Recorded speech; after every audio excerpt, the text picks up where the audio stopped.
know about you, but sometimes I get in a bit of a dinner rut where I don't really know what I'm gonna fix my family for supper, if they're gonna like it. Sometimes I have limited ingredients available to me in the kitchen. So this recipe is gonna address all of those things. My name is Lauren Fellmeyer with University of Missouri Extension, and today I'm going to be fixing an unstuffed cabbage casserole stovetop. How about that? I really love the flavors of cabbage rolls, but again, I don't want to put that amount of work into it. So like I said, this recipe addresses all of those things.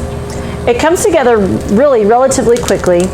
It starts with really lean ground beef. Example, we're using 93% lean beef today for this recipe. So I'm going to turn the stovetop on to about medium-high heat to get it going. All right, so to that, I'm going to add in about a clove of minced garlic and 1 diced onion. So I did a really rough dice on this. The most important thing is that you keep the size of your onion pieces similar in shape and size. So I'm starting to get some heat here. I'm gonna add in about 2 pinches of kosher salt. About a pinch of salt equals a 1/4 teaspoon, so there's not even a full teaspoon of salt added in. And then I have some black pepper that I'm gonna add in as well. The secret is to sweat the onions, get the garlic going so that we have a yummy palette to add our cabbage and our tomatoes to. Oh my goodness, it's starting to smell so good in our test kitchen. I wanted to show you the ground beef is nice and brown. The onions are starting to become translucent, which means that they're starting to get nice and soft. The natural flavor of them are releasing. The garlic is doing its job to help flavor the entire dish. So now it's time to really make the magic happen here. Beef is going, heat is still on, about medium temperature, okay? So to that, I'm gonna add a can of diced tomatoes.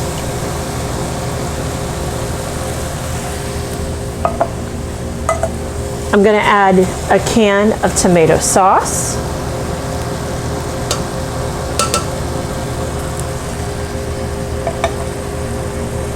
A 1.5 cups of water.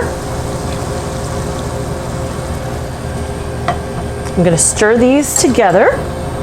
So it's gonna be kind of soupy, right? But we still have vegetables and rice to add. So I'm gonna increase the heat a little bit. I'm gonna turn the cabbage in here. This is kind of a 3-step process. So we wanna cook our beef, let it get going, then we're gonna add, like I said, we're gonna add the tomatoes, the water, and then what we're gonna do is we're gonna stir all of this together because we want the cabbage to start to soften before we add our rice in. Because I'm gonna take the lid to my pot, or my pan, and I'm gonna vented cover it, and I'm gonna let this kind of do a low cook for about, I don't know, 4 to 5 minutes. Then we're gonna come back, we're gonna stir it a few times. I'm gonna come back and check it to make sure that the cabbage has softened up, and then we're gonna add our rice in. Our cabbage is starting to get tender.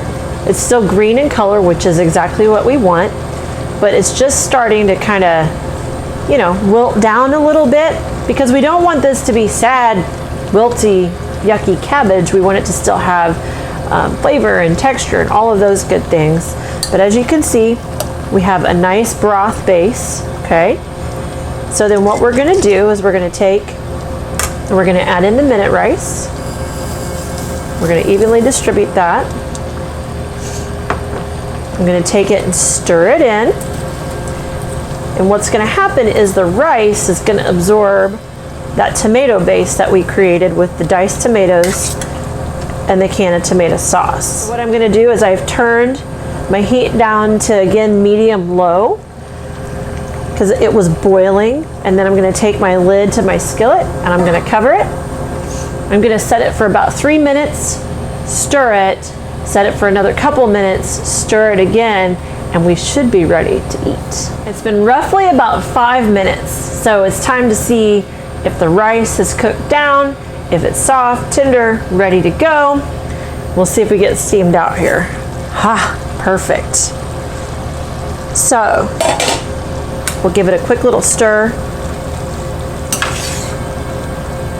Make sure all of the elements are combined. We're gonna garnish this with a little bit of Parmesan cheese. You could put sour cream on top of this. It is such a versatile, easy, quick spring, summer, fall, year-round kind of dish. And what I love about it is that cabbage is really inexpensive in the grocery store. So this just makes for a really budget-friendly, delicious, well-rounded meal. So we're gonna scoop some up here. You can see all the beautiful colors. The cabbage, like I said, is soft. The garlic really brightened everything. Then we're gonna do just a nice sprinkle of some Parmesan cheese here in the middle. If you like recipes like unstuffed cabbage roll, casserole, make sure you go check out our website at extension.missouri.edu. Just type in the search bar, seasonal and simple. You'll find this recipe and lots of other really great ones too. Until next time, I'm Lauren Fallmeyer.